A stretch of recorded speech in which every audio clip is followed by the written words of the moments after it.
Welcome to the Tech Egg. Don't get scrambled. Enjoy the video. You start by verifying what you have. Note the exact codec name, file container, and the app version. Once done, make sure system updates are applied so dependencies match. Next, install the official codec package or the app-specific plugin.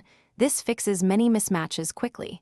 You should run the player or editor as administrator to allow codec registration.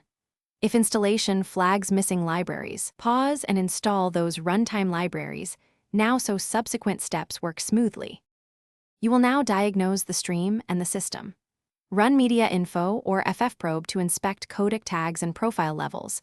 This tells you if the file or codec is incompatible. Then, check the system codec registry or the application's plugin folder for duplicate or old codecs that conflict. If hardware decoding fails, switch to software decoding in the app settings.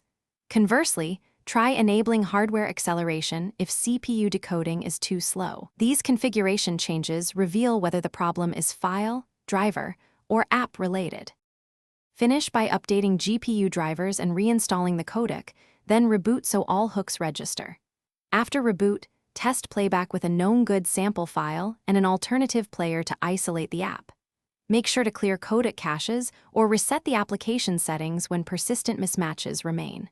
If playback still fails, transcode the file to a supported codec as a last resort. Troubleshooting tip: if you hit odd artifacts, revert to the previous driver version or disable hardware acceleration before.